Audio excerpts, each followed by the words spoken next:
Hello, and welcome to the Adventure channel, and thank you for choosing my channel. Here we have another video for you to watch, and I hope you enjoy the video currently playing. If you're interested in more videos like this, there are many more videos on the channel to see. And if you like, subscribe and ring the bell, it'll help the channel to grow, as more videos are soon to come.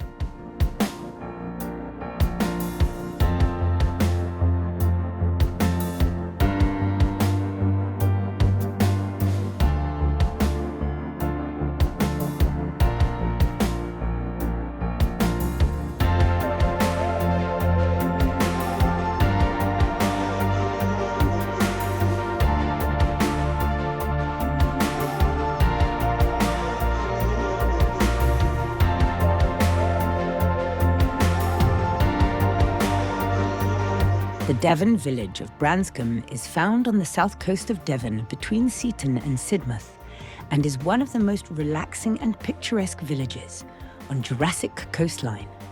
Believed to be the longest village in the country, the streets sweep down through the stunning valley to the sea, lined with colourful cottages and thatched buildings.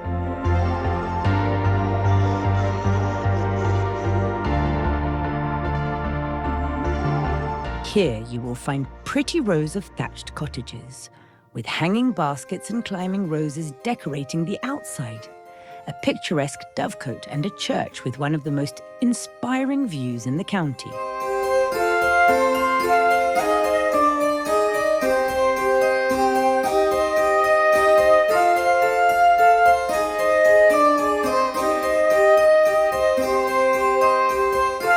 The village has a number of historic buildings. The old bakery and forge, both National Trust properties, are just some interesting places which can be found in the beautiful streets. Inside the old bakery, you will find yourself surrounded by baking tins and storage jars, as well as open fires, while the compact forge is thought to be the oldest working thatched forge of its kind in England.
Situated in the village of Branscombe in a wooded valley, the old bakery is a stone-built and partially rendered thatched building.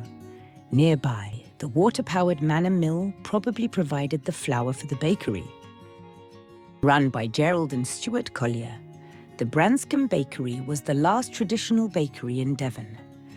Baking was a hard life, with the Colliers rising each day at 4 a.m. to light the ovens. It would take over 3 hours just to get the oven hot enough to bake an oven full of bread. In 1987, the bakery closed.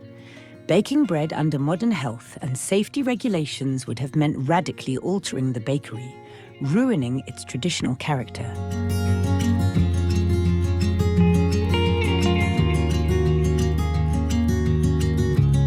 The National Trust therefore decided to keep the baking room, much as it was when the Colliers lived and worked here, whilst the rest of the cottage is now a tea room.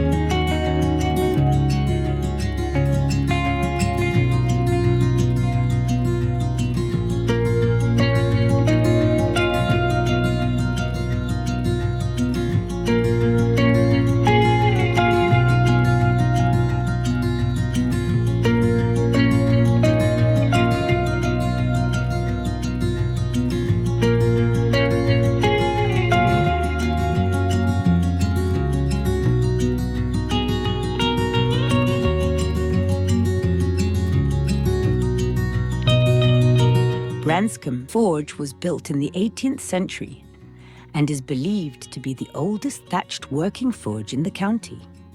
For over 300 years, generations of blacksmiths have toiled over red-hot metal at Branscombe Forge while carrying out their daily work. The forge provides an insight into the old village economy. After deciding to settle, villagers would have built up a self-sustainable place to live. It is likely that settlers chose this area due to the fishing potential. Over the centuries, the stone walls and thatched roof of the building have provided blacksmiths with shelter and much-needed protection from the elements, while performing their craft. Blacksmiths still work at Branscombe Forge using traditional methods to create both practical and artistic works available for purchasing in the showroom, which is open all year. If you are lucky, you will see the resident blacksmith at work in the forge.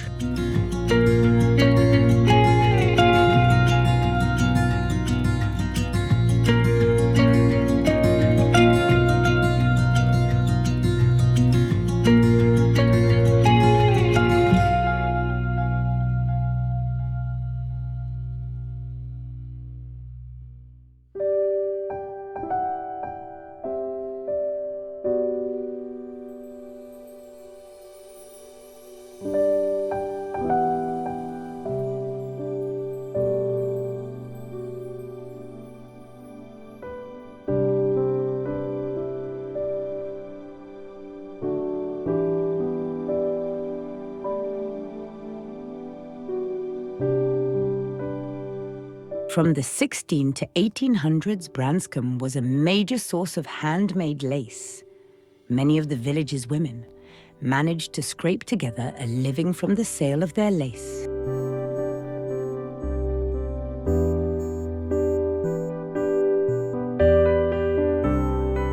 At the time, Branscombe's neighbours in Honiton were making their lace using bobbins. Branscombe lace is a quicker but still lengthy alternative using needles.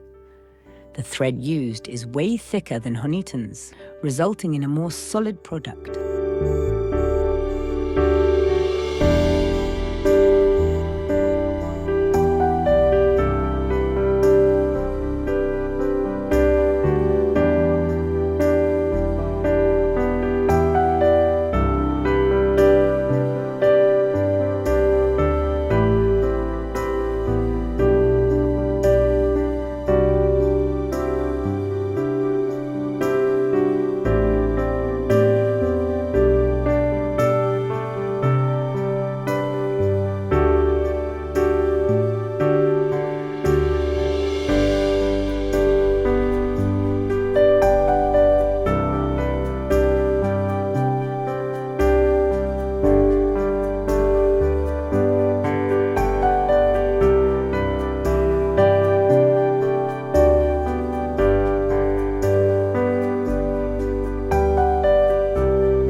In the 1900s, tunnels were discovered in Branscombe fields.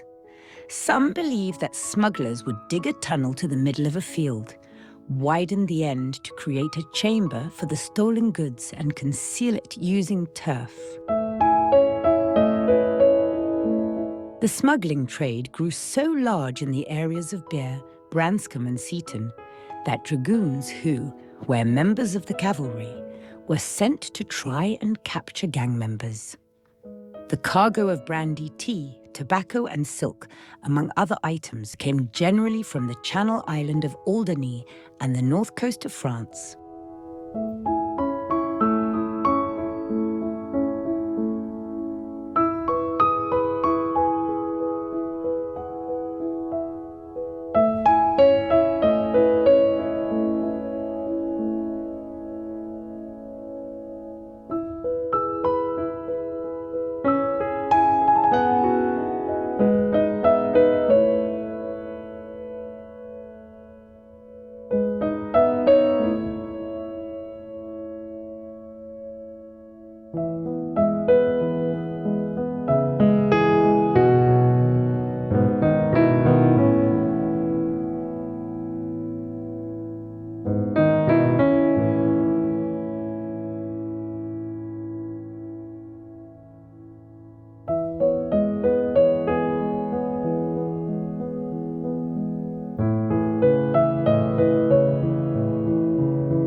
Smuggling in the 1800s was a widespread phenomenon and provided an income, not just for the smugglers, but also for people employed to catch them. The shoreline around Branscombe was used as a landing port. The famous smuggler Jack Rattenbury would often have been found there. Jack was cunning and rather lucky. In this extract from Memoirs of a Smuggler, he describes an encounter with the authorities. I declared I would kill the first man who came near me, and that I would not be taken from the spot alive. At this, the sergeant was evidently terrified, but he said to his men, "Soldiers, do your duty, advance and seize him," to which they replied, "Sergeant, you proposed it, take the lead." No one, however, offered to advance.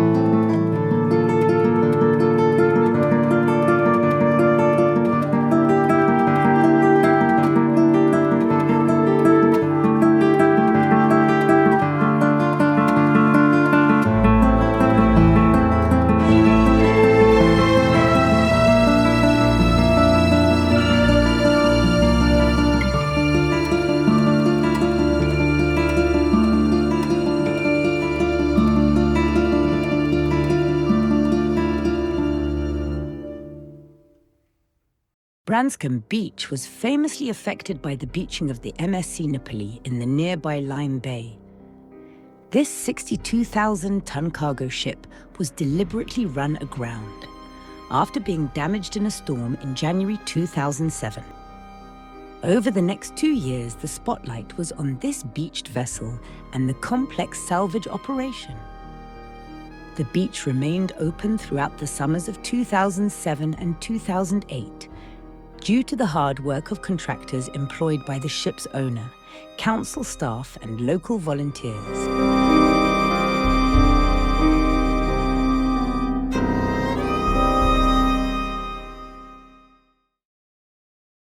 Experience the awe-inspiring beauty of Devon's Jurassic coastline, where miles of captivating coastal paths, breathtaking vistas and historic landmarks await. Stretching from Exmouth to Seaton, beyond to Swanage in Dorset. This UNESCO World Heritage Site is a testament to the Earth's remarkable history, spanning 185 million years. The Jurassic coastline in Devon showcases an unparalleled geological narrative with dramatic cliffs, hidden caves, coastal stacks and barrier beaches offering a glimpse into the Earth's ancient past. Each step along this unspoiled coastline unveils a walk through time, revealing the geological wonders of the Triassic.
Characteristic Saxon chiselling on stones, hidden in the turret staircase, suggest the probability of an earlier 10th century church on the site.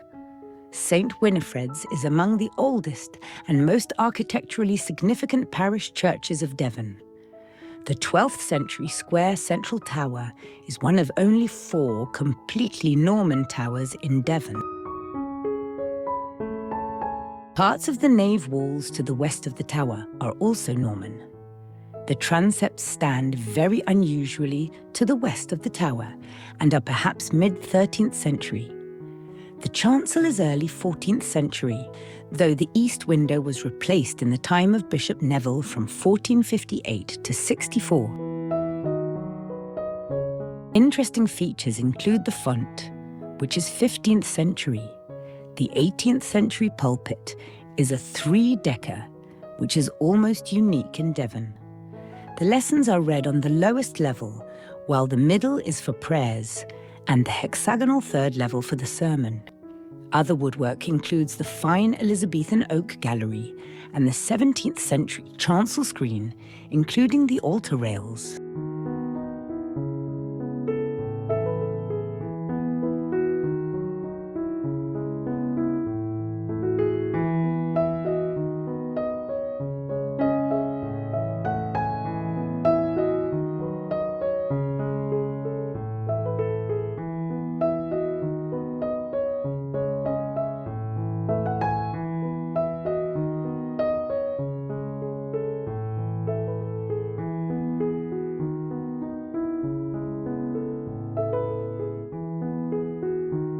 The 115 kneelers for use in the pews were hand-embroidered between 1982 and 1995, mostly in the village, to designs by Pamela Tickle. Many are memorials to individuals, while some show heraldic designs related to the 34 crowned monarchs who had reigned during the life of the church.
Between Branscombe and Sidmouth lie the Western Platts. In the 19th century, the village was well known for clifftop plots.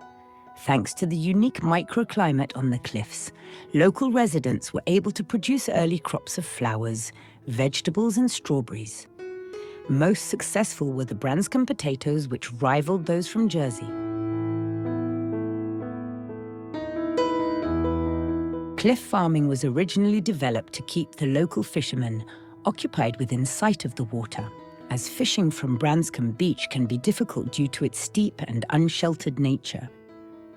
Seaweed was used as a fertilizer, and farmers relied on donkeys to carry goods. Originally used to feed larger families, the Platts became very successful, and the crops were then sold for cash. As tourism developed in Devon, the Western Platts fell into decline. The plots were finally abandoned in the 1960s and quickly forgotten.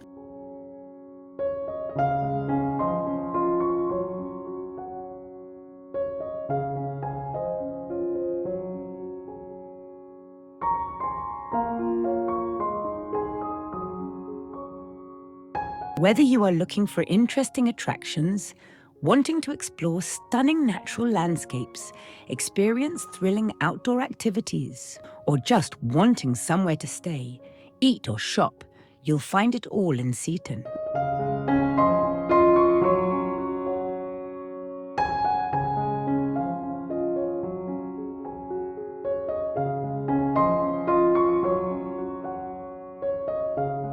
Sitting at the heart of the Jurassic Coast World Heritage Site, with the Southwest Coast Path and Seaton Wetlands. Nature reserve within walking distance, Seaton's beautiful scenery and natural environment are a joy to explore.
Sidmouth is a beautiful coastal town with a Regency feel, which is ideal for visitors of all ages. Sat in the middle of spectacular countryside, Sidmouth is home to beautiful beaches, stylish eating places and great shopping, with everything from unusual gifts, designer clothing, and lifestyle goods available.